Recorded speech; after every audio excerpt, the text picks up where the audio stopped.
Со Благица Петровски од Finance Think. Добро вечер и добре дојдовте. Добро вечер, добре најдов. Денеска стапуваат на сила царините од 10%, од среда ќе стапат на сила оние повисоки царини за Европската унија, Кина, па и за Македонија во оваа група 33%. Може ли да објасниме, Петровски, која е логиката на поведувањето на вакви царини и која беше целта на американската администрација да ги воведе? Така, вкупното воведување на овие царини на глобално ниво представува еден сериозен шок за економијата и шок за трговската размена, кој што не бил забележан во последните 30 на 40 години, можеби. Што тоа значи? Позадината на мотивот од каде доаѓа воведувањето на царини е мотивот на Америка да го штити сопственото производство, да го штити стандардот на граѓаните и да ја ревоспостави доминантноста во делот на индустријата, односно пред се земајќи предвид во автомобилската индустрија. Меѓутоа, дали ваквите процеси се така едноставни и дали ваквите цели на американската економија и американската администрација би биле лесно остварливи, јас сметам дека е генерално комплексно. Зошто? Затоа што американската економија веќе 30-40 години забележува процес на деиндустриализација. Што значи тоа? Ако во минатиот век Америка била позната по силна индустрија во делот на челик, во делот на автомобилска индустрија, па и во еден дел го држала приматот во делот на текстилната индустрија, како одминувало времето и како американската економија јакнела, нивниот примат започнувал да бидат индустрии, односно започнувал да бидат сектори кои што се повеќе кон делот на сервиси, односно претендирале да се развиваат во делот на иновативност, во делот на технологија, во делот на наука и истражување и на таков начин веќе и нивниот вкупен стандард започнува да расте и започнува да имаат специјализација во друг сектор од онаа од индустрија.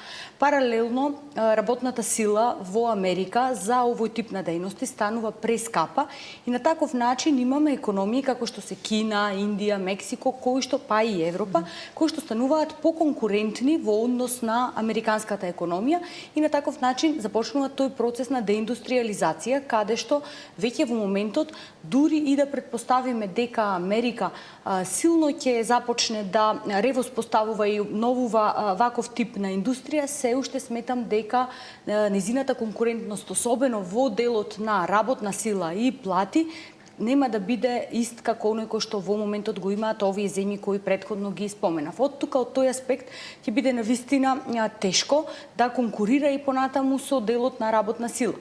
Меѓутоа, ако земете предвид ова што претходно зборувам, дека веќе и пазарот на труд 30-40 години бил граден за друг тип на сектори, сега е навистина тешко одеднаш вие да кажете ние ќе ја вратиме индустријата и на оние луѓе кои биле квалификувани за одредени активности да ги преквалификувате така едноставно.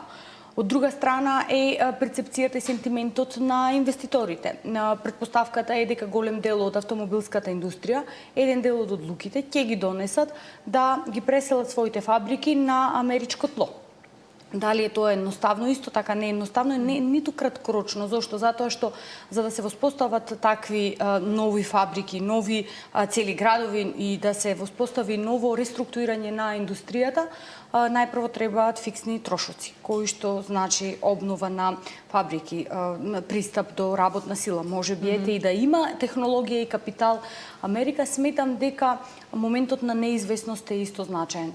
А за еден инвеститор да ја донесе одлуката дека ќе инвестира, во најмала рака треба некој да гарантира дека 10-15 години овие тарифи кои што се во моментот на сила од страна на Америка ќе постојат и понатаму за на долг рок таа исплатливост да постои. А тоа никој не може во моментот да предвиди дали ќе биде така. Апсолутно, во моментот се креира една огромна неизвестност со ваквите наметнати тарифи кои што постојат и тоа е на страната на Америка, позади мотивот и позади она што е реалистичност во која мера би можело да биде тоа реализирано. Гледаме на берзите што се случува, Петровски, од утринава и вчера, а гледаме и дека дел од земјите возвраќаат со контра царини, како што е примерот со Кина, кој може да настрада во таква трговска војна? Дали тоа ќе бидат сите, големите, дали Америка сепак ќе излезе како победник од тоа, или ќе настрадаат помалите играчи? Видете, сметам дека во овој момент на глобално ниво берзите многу јасно го покажуваат трендот на сентиментот и на инвеститорите и на вкупно како ова се одразува.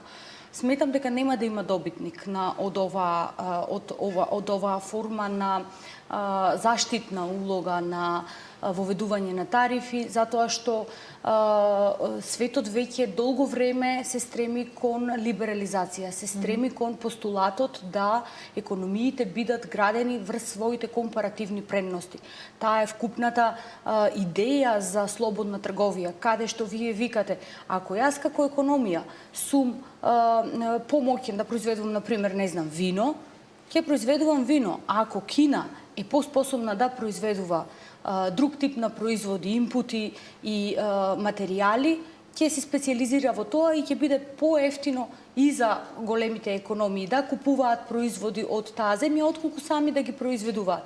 На ваков начин се подкопува ваквиот постулат на слободна трговија и инвестиција во развој на тие компаративни предности, секој да произведува во тоа што е специализиран, на крајот сите сме добитници затоа што секој го купува производот поевтино, затоа што некој друг му е поевтино тоа да го произведе. Меѓутоа, моментот во кој што ваквите тарифи се воведени е многу комплексен за економијата, затоа што на глобално ниво ние се соочуваме со еден бавен економски раст. Значи, економиите после вкупните кризи кои што ги имавме во изминатите 4-5 години не успеа брзо да се вратат и да го забрзаат својот раст. Се уште растот кај големите економии е бавен или е стагнантен, или пак некаде дури забележуваме дека може би постојат и ризици од рецесија, така што ваквите трговски тарифи и бариери, царини кои што се воведуваат се ќе наштетат дефинитивно на глобалната економија и ќе ги подкупуваат вкупните неизвестности. Ние некако се најдовме затечени или изненадени што и Македонија е на таа листа и тоа со исклучително високи 33% царини за извоз во Соединетите Американски држави. Од оние табели кои американскиот претседател ги презентираше, произлегува дека ние сме имале 65% царина за увоз на американските производи, па врз основа на тоа овие дисконтни царини се воведени за Македонија. Дали на тоа се базира? Можеме ли да разбереме како дошло до тоа Македонија да има царина 33%, а некои земји во регионот да има 10% царина со САД? Во принцип не е се уште до крај јасно каква е методологијата и пресметката позади овие бројки кои што се однесуваат на царините за различни земји. Меѓутоа, доколку внимателно се слуша наративот, која е логиката за воспоставувањето? Прво е моментот оно што го кажавме, заштита на сопствената индустрија, па така вика воведуваме 10% базна стапка за сите земји. Тоа е основата која што постои за сите. Понатаму на таа основа се надградува вика реципрочни стапки. Тоа значи дека зависно од одредени земји колкави стапки имаат, ние воведуваме реципроцитет и во еден голем дел е целта да се намали дефицитот кој што Америка го има према светот. Тоа значи дека ако одредена земја има, ако со одредена земја Америка има поголем дефицит, со цел да го затвори тој дефицит, воведува поголеми стапки во однос на некои други и претпоставувам дека тие стапки се дојдени на таков начин до збирот. Меѓутоа, да напоменеме, ние немаме царински стапки кои што се 65% према Америка.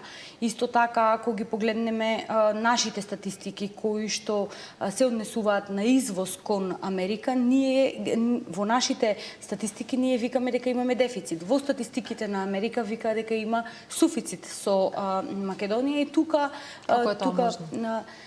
па еден дел веројатно доаѓа од извозот на автобуси, каде што во нашата економија тие се третираат како извоз кон Белгија, додека веројатно од другата страна доаѓаат, се пресметуваат како извоз кон Америка. Меѓутоа, сепак за тие детали ова е само некое логично размислување од каде би можеле да дојдат разликите, ние не ги имаме. Да видиме на кои индустрии во колкав обем може ваквата одлука на САД да влијае на Македонија. Ние ќе бидеме засегнати. Меѓутоа, ефектите кои што ги разгледуваме ги делиме на два. Ги делиме на директни ефекти и индиректни ефекти. Директните ефекти доаѓаат од она што ние имаме како трговија со САД и извозот кон сад нас не е само 1,4% во вкупниот извоз кој што земјата го има. За, например, за споредба зошто е ова многу малце, со Европската унија ние имаме 2/3 од вкупниот извоз. И тоа и повеќе од 3/4, 76% е вкупниот извоз кон Европската унија. Од тој аспект, нашата директна изложеност кон ваквите царини е многу мала. Меѓутоа, ако го погледнеме во таа структура што се спаѓа, имаме висока концентрација. Повеќе од половина отпаѓа на делот на транспортни средства и во делот на автобусите, тука ги споменавме, што значи дека во голема мера ќе бидат засегнати странските инвестиции и фабриките, странските фабрики кои што во моментот работат и се значаен извор и на вкупниот извоз, меѓутоа и на генерирање на работни места. Така што главниот удар ќе дојде преку странските инвестиции. Иако овој удар се чини дека е мал, меѓутоа на индиректен начин ние сме повторно поврзани од два аспекти. Од една страна преку странските инвестиции кои што главно ни доаѓаат од Европската унија, а Европската унија во моментот е сериозно изложена на овој удар, затоа што Европската унија, особено автомобилската индустрија, која што е лоцирана во Европската унија, е еден од доминантните извозници кои што постојат и ќе биде сериозно засегната. Особено Германија, како наш најважен трговски партнер кој до сега беше погодена од кризата, а сега дополнително ќе биде погодена од царините.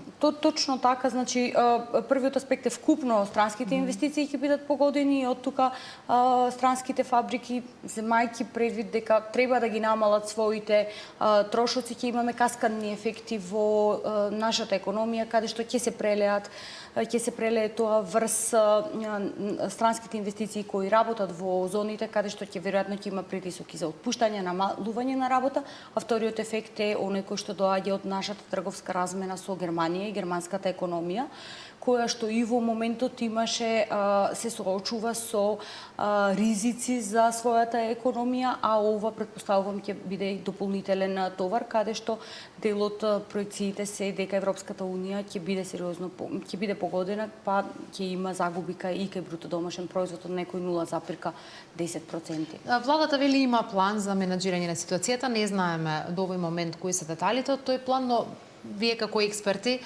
што препорачувате? Има ли нешто што можеме во моментов да го преземеме за да ги минимизираме, да ги намалиме ризиците од моменталната ситуација? Ако земеме предвид какво е нашето учество во глобалната трговија, ние сме само една прашинка во глобалната трговија и од тука во делот на преговарање, репреговарање, сметам дека тука нити сме од интерес, нити имаме било каква моќ за тоа да го правиме.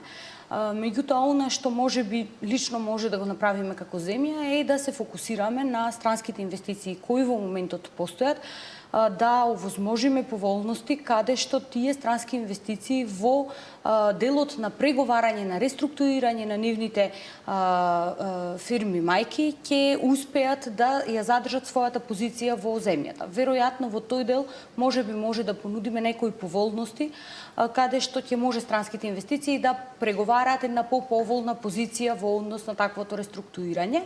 Вториот дел е сепак да се осврнеме кон внатрешната конкурентност. Значи, во изминативе години, па и децени, ние и во делот на продуктивност, и во делот на конкурентност не можеме да постигнеме значаен прогрес. Меѓутоа, сега е веќе време кога ние мора да направиме позначајни чекори во тој дел. Благица Петровски, сакам да ви се заблагодарам за оваа анализа и појаснување за нашата публика на значењето на овие царини, но и на нивните реперкусии врз македонската економија и трговија. Ви благодарам. Благодарам.